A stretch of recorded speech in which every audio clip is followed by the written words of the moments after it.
Good morning. Welcome back to our channel, OET with V and V. In our last video, we already discussed how you are assessed in your language skills. So the next part, how you are assessed in your clinical skills. That's what we are going to discuss here. Okay, are you ready? Okay, let's start. In our clinical skills, you are going to be assessed in one, two, three, four, five categories. I'll read it for you. The first one is your relationship building, patient's perspective, providing structure, information gathering, and information giving. Okay, so we should have to know that which areas you have to improve. Am I right? So we can go in detail, or else I would like to explain the things in bit by bit. Okay, the first one is your relationship building. Okay, what do you mean by that? Relationship building means start a conversation and be attentive, be non-judgmental, show empathy, start a conversation.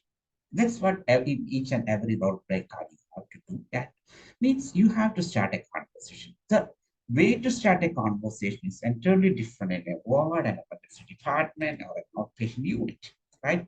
So you have to start a conversation. Means you have to wish the patient and have to introduce yourself. Then, for example, if your name is Zara, you will say that my name is Zara. I'm a registered nurse working in this community health center. Or I am Sarah. I'm Mrs. Sarah. You should have to go with your full name and you will introduce and you will get the name of the patient. And if it is an outpatient department or emergency department, you will gather the information like for what purpose he is there. Okay, so start the conversation. And when you are talking to a patient, you have to make sure that by your sound and tone, you are keeping that patient in a comfort zone. That's what starting a conversation.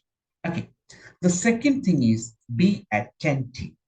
There's a problem. What happening is that we are in a tension, and sometimes you will not hear exactly what the patient explained to you. And after that, a while you will ask the same question, what already he said to you.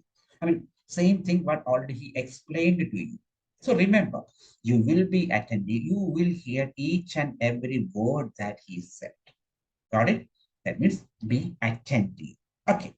And the next one is the non-judgment, right? So by the appearance, we may feel that this guy is an arrogant one or cool one. No, not at all. When he's explaining about the disease, you may have a feeling that this guy will, I mean, this person will have the medicine on time, yeah, will not have his medication on time, or else you may feel that he's reluctant to do or reluctant to obey what you are instructing. No judgment. That means you should not have to approach a patient with a prejudice, right?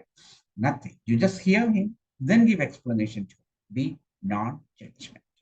And the next one is that show empathy. It's so simple. You are dealing not at all with a comfort person, right? The patients feels they are suffering with some kinds of diseases, right?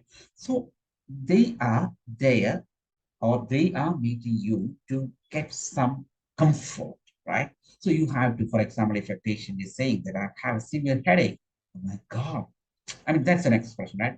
I know it's very hard to bear the headache. Okay, what you done for that? So he will realize that my nurse, yeah, my doctor is concerned about me. That means my pain is his concern. Don't like that if the patient is saying that I have a severe headache. And you say, okay, next. That means you don't have any concern towards him, right? Don't do like that. Show empathy. So relationship building means start a conversation properly. You have to hear what your patient is explaining, be non-judgmental, and definitely you have to show some empathy or sympathy towards him. Okay. The next one is patient's perspective. Right? Each and every one, including you and me, have our own ideas regarding all the things that we saw and experience. I mean, regarding we see and experience, right? So when a patient is coming to you with a disease, for example, a patient is there with fever, definitely he has an idea how he got the fever, what conditions he's having, right? So explore his concern and ideas. We should have to ask, what do you feel? about this. That doesn't mean that you have to ask him that what type of medication I have to give you. Not like that. You have to ask, do you think that why you got fever? Like his concerns. And pick up on patient's cues. Patient has some ideology, patient has some concerns. So you have to exactly reach to there. And the last one is that relate explanation to patient's concern. I know we have to explain a lot of things to the patient. While you are explaining the things, you have to make sure that you are explaining the things according to his concern. Okay, then only he will be happy. Okay, that is called patient's perspective. And the second one is providing structure. In that one, organize your explanation. You have to organize your explanation. That means it should have some chronological order when you're explaining the things, right? Some order should be there. Organize your explanation and make topic changes clear. Okay, so a patient came to you and he had an accident. Okay, your first task is to get the details, right? You ask him, okay, for example, his name is Mr. John. I mean, not Mr. John, his name is John. You will ask him, like, Mr. John, can you please explain me in detail what exactly happened? Then he will give a brief explanation that, okay, fine, I was riding my bike, I hit on a car and I fell down and these things happened to me. I came here, I feel pain, I have bleeding. All these things he will explain. Okay, the next is that you have to say something about the wound, right? That means you have to say that nothing to worry. Then your next, I'm talking about your next task. So after hearing all the things, you have to say that, so John, I just understood what happened to you. Now I would like to explain the treatment. So the patient will clearly understand that what he explained to you, you understood properly. I mean, that nurse understood properly. And now the nurse is going to give treatment. I mean, he's going to give treatment and he's going to talk about the treatment methods, right? So a topic change must be clear. Okay. The next one is information gathering. Okay. When you are gathering information, the first thing that you have to remember is that minimize the interruption. That means that you have to allow the patients to talk aloud. Otherwise, it will be totally at sea, right? If you interrupt him. Okay, sometimes it may happen. For example, the patient was explaining about something and he stopped for a while and you thought that he finished and you may start talking. And then again, he's coming. I mean, he will start back the talk.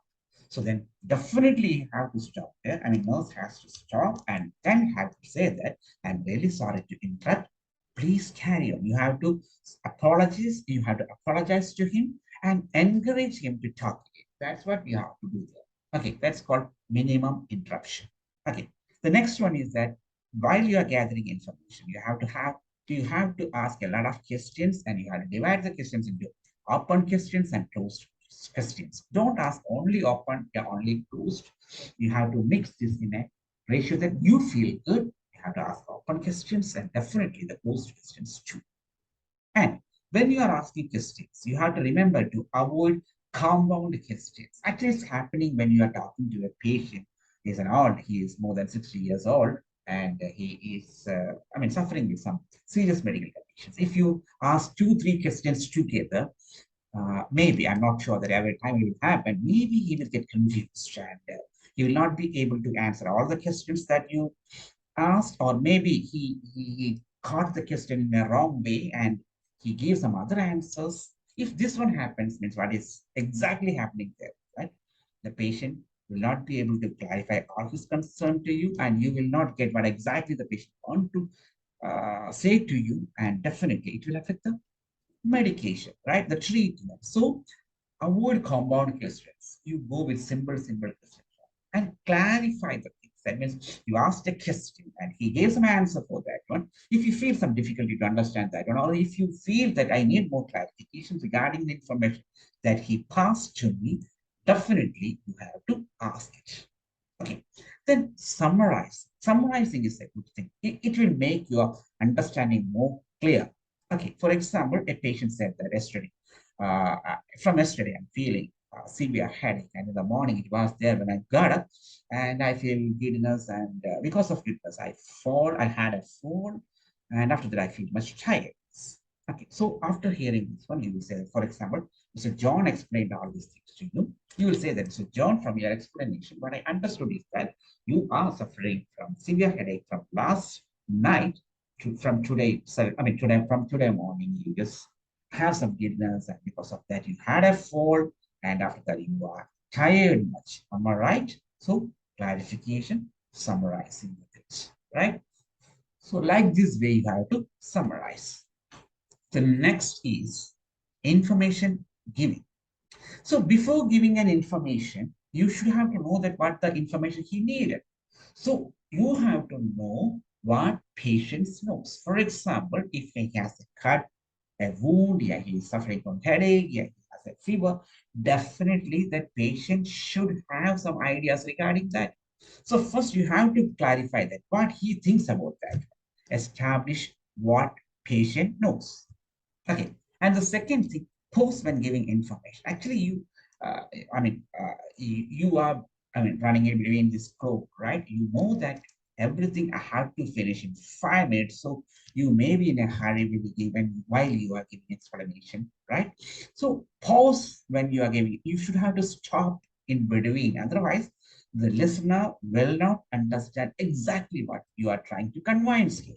Okay, so pause when you are giving information. The next one is that encourage patients to share his or her thoughts. You know, I already told in the beginning that we should have to keep the patient in a comfort zone. So to then on, if you're keeping him in a comfort zone, then only he will open his mind to you, right? So you have to encourage him to share his thoughts, his ideas, his view, and everything to you proper, right? So you have to engage. I mean, while like asking questions, what else you would like to, what else you can do? Is there anything else I can help you with? Mr. For example, you're talking to George. Mr. George, do you have any concerns to share with me? Right, you have to ask questions and encourage him to talk. That's what giving information, right? Hope you understood what we tried to explain here. And if you have any concern, you please comment it. Definitely, we will respond on that one. Till then, bye bye. Take care.